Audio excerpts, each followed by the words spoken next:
Hi there, glad you tuned in. Welcome back to my channel.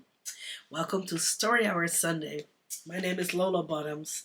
This is my interpretation of Tinkerbell because we are still reading Peter Pan and we have arrived at chapter 11. Wendy's story. Listen then, said Wendy, settling down to her story with Michael at her feet and 7 boys in the bed. There was once a gentleman. I had rather he had been a lady, Curly said. I wish he had been a white rat, said Nibs. Quiet, their mother admonished them. There was a lady also, and... Oh, Mommy, cried the first twin. You mean that there is a lady also, don't you? She is not dead, is she? Oh, no. I am awfully glad she isn't dead, said Toodles. Are you glad, John? Of course I am. Are you glad, Nibs? Rather. Are you glad, twins? We are just glad. Oh dear, sighed Wendy. Little less noise there, Peter called out, determined that she should have fair play. However beastly a story it might be in his opinion. The gentleman's name, Wendy continued, was Mr. Darling, and her name was Mrs. Darling. I knew them, John said, to annoy the others. I think I knew them, said Michael, rather doubtfully. They were married, you know, explained Wendy. And what do you think they had? White rats, cried Nibs, inspired. No, it's awfully puzzling, said Toodles, who knew the story by heart. Quiet, Toodles. They had 3 descendants. What's descendants? Well, you are one, twin. Do you hear that, John? I am a descendant. Descendants are only children, said John. Oh dear, sighed Wendy.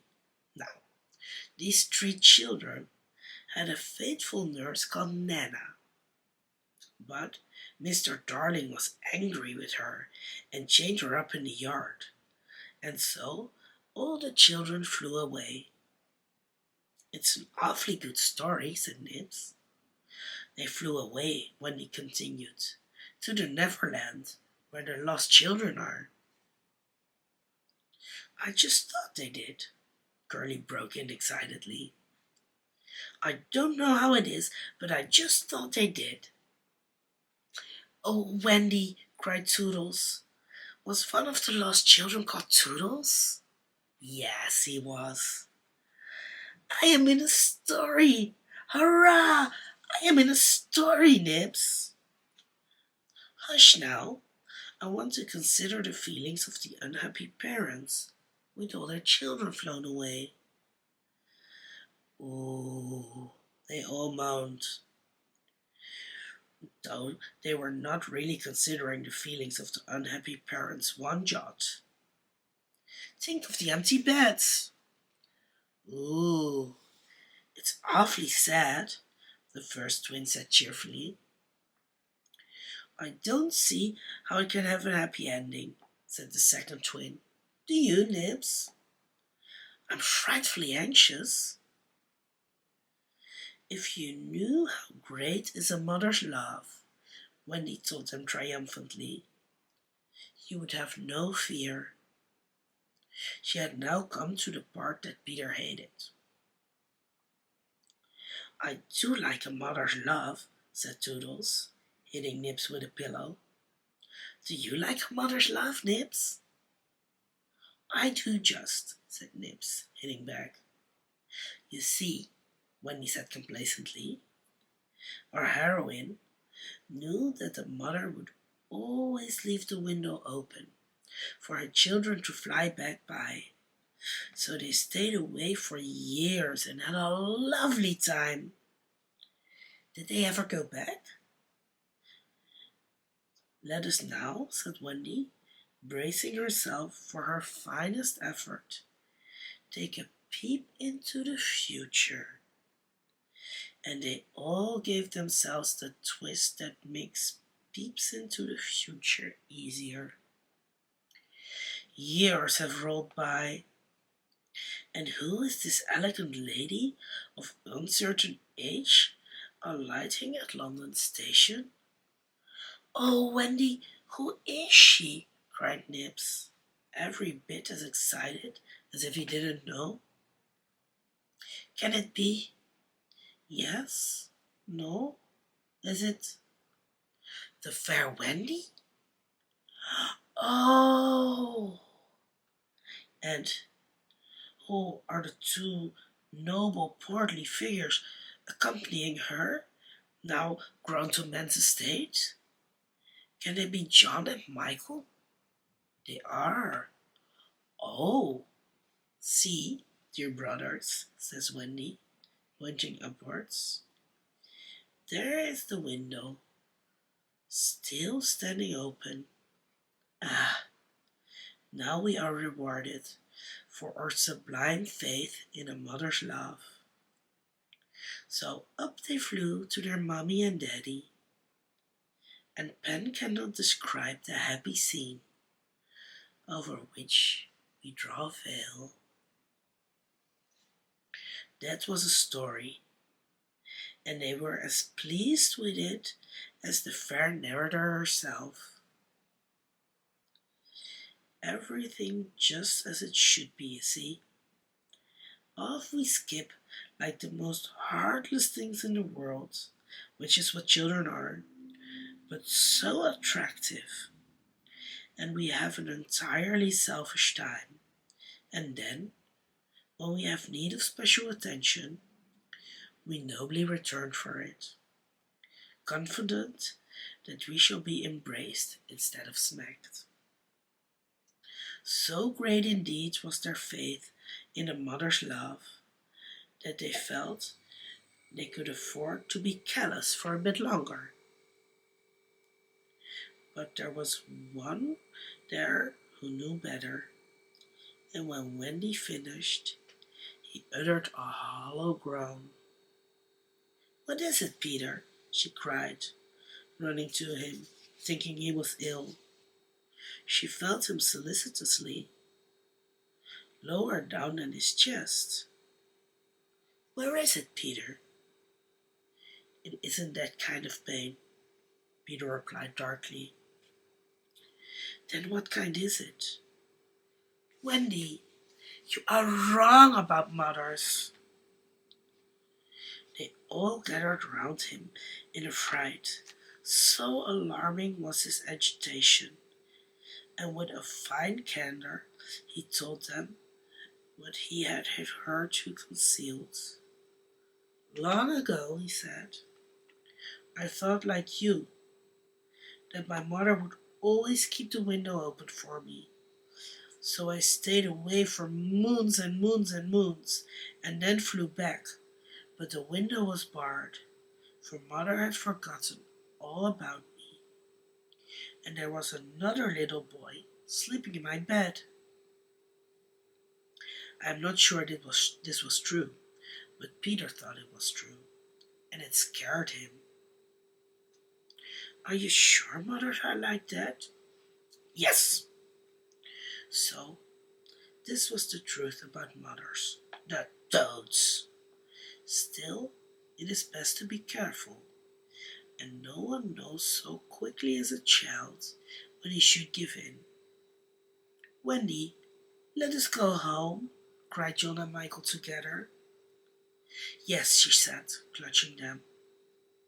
Not tonight, asked the lost boys bewildered.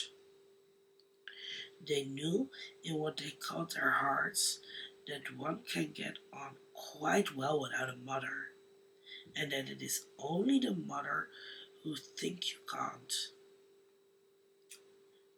At once, Wendy replied resolutely, for a horrible thought had come to her.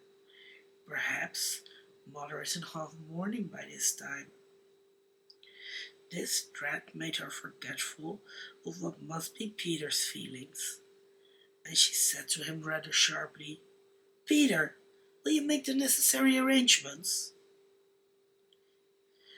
"If you wish it," he replied, as coolly as if he had asked him to pass the nuts. Not so much as a sorry to lose you between them. If she did not mind departing, he was going to show her, was Peter, that neither did he. But of course he cared very much, and he was so full of wrath against grown-ups, who, as usual, were spoiling everything, that as soon as he got inside his tree, he breathed intentionally quick, short breaths at the rate of about 5 to a second. He did this because there is a saying in the Netherlands that every time you breathe, a grown-up dies. And Peter was killing them off vindictively as fast as possible. Then, having given the necessary instructions to the natives, he returned to the home where an unworthy scene had been enacted in his absence. Panic-stricken at the thought of losing Wendy, the lost boys had advanced upon her threateningly. "It will be worse than before she came," they cried. "We shan't let her go. Let's keep her prisoner. Aye, chain her up." In her extremity, an instinct told her to which of them to turn. "Toodles," she cried, "I appeal to you." Was it not strange? She appealed to Toodles, quite the silliest one. Grandly, however, did Toodles respond. For that one moment he dropped his silliness and spoke with dignity. "I am just Toodles," he said, "and nobody minds me. But the first who does not behave to Wendy like an English gentleman, I will blood him severely." He drew his hanger, and for that instant his sun was at noon. The others held back uneasily. Then Peter returned, and they saw at once that they would get no support from him. He would keep no girl in the Netherlands against her will. "Wendy," he said, striding up and down, "I have asked the natives to guide you through the wood, as flying tires you so." "Thank you, Peter." "Then," he continued, in the short, sharp voice of one accustomed to be obeyed, "Tinkerbell will take you across the sea. Wake her, Nibs." Nibs had to knock twice before he got an answer. No Tink had really been sitting up in bed listening for some time. "Who are you? How dare you? Go away!" she cried. "You are to get up, Tink," Nibs called, "and take Wendy on a journey." Of course, Tink had been delighted to hear that Wendy was going, but she was jolly well determined not to be her courier, and she said so in a still more offensive language. Then she pretended to be asleep again. "She says she won't," Nibs exclaimed, aghast at such insubordination, whereupon Peter went sternly towards the young lady's chamber. "Tink," he rapped out, "if you don't get up and dress at once, I will open the curtains, and then we shall all see you in your negligee." This made her leap to the floor. "Who said I wasn't getting up?" she cried. In the meantime, the boys were gazing very forlornly at Wendy, now equipped with John and Michael for the journey. By this time they were dejected, not merely because they were about to lose her, but also because they felt that she was going off to something nice, to which they had not been invited. Novelty was beckoning to them as usual, crediting them with a nobler feeling when they melted. "Dear ones," she said, "if you will all come with me, I feel almost sure I can get my father and mother to adopt you." The invitation was meant especially for Peter, but each of the boys was thinking exclusively of himself, and at once they jumped with joy. "But won't they think this rather a handful?" Nibs asked, in the middle of his jump. "Oh no," said Wendy, rapidly thinking it out. "It will only mean having a few beds in the drawing room. They can be hidden behind screens on first Thursdays." "Peter, can we go?" they all cried imploringly. They took it for granted that if they went, he would go also. But really, they scarcely cared. Thus, children are ever ready, when novelty knocks, to desert their dearest ones. "All right," Peter replied, with a bitter smile, and immediately they rushed to get their things. "And now, Peter," Wendy said, thinking she has put everything right, "I am going to give you your medicine before you go." She loved to give them medicine, and undoubtedly gave them too much. Of course, it was only water, but it was out of a calabash, and she always shook the calabash and counted the drops, which gave it a certain medicinal quality. On this occasion, however, she did not give Peter his draught, for just as she had prepared it, she saw a look on his face that made her heart sink. "Get your things, Peter," she cried, shaking. "No," he answered, pretending indifference. "I am not going with you, Wendy." "Yes, Peter." "No." To show that her departure would leave him unmoved, he skipped up and down the room, playing gaily on his heartless pipes. She had to run about after him, though it was rather undignified.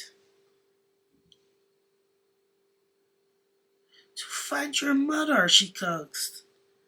Now, if Peter had ever quite had a mother, he no longer missed her. He could do very well without one. He had thought them out and remembered only their bad points. "No, no," he told Wendy decisively.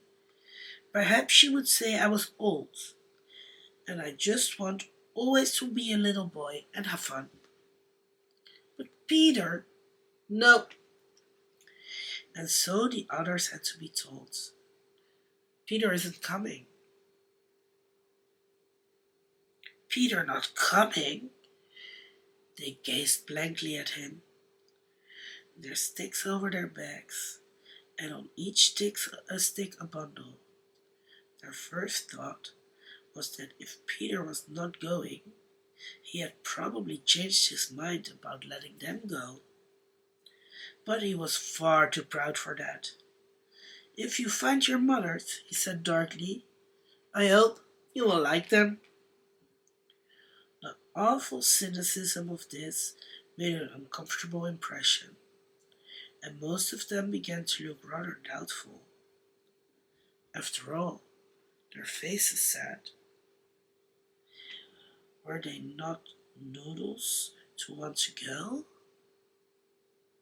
"Now then," cried Peter, "no fuss, no blubbering. Goodbye, Wendy." And he held out his hand cheerily, quite as if they must really go now, for he had something important to do. She had to take his hand, as there was no indication that he would prefer a thimble. "You will remember about changing your flannels, Peter?" she said, lingering over him. She was always so particular about their flannels. Yes. And you will take your medicine? Yes. That seemed to be everything, and an awkward pause followed. Peter, however, was not the kind that breaks down before people. Are you ready, Tinkerbell? He called out. Aye, aye, then leaned away. Tink darted up the nearest tree, but no one followed her, for it was at this moment that the pirates made their dreadful attack upon the natives. Above, where all had been so still, the air was rent with shrieks and the clash of steel. Below, there was dead silence. Mouths opened and remained open. Wendy fell on her knees, but her arms were extended towards Peter. All arms were extended toward him, as if suddenly blown in his direction. They were beseeching them mutely not to desert them. As for Peter, he seized his sword, the same he thought he had slain Barbecue with, and the lust of battle was in his eyes. Wow! Now this was chapter 11. Thank you for watching. Thank you for listening. Don't forget to subscribe not to miss anything. Give this video a thumbs up as well. Make sure to come back next week to see where this adventure will take us. And as always, until next time. Bye.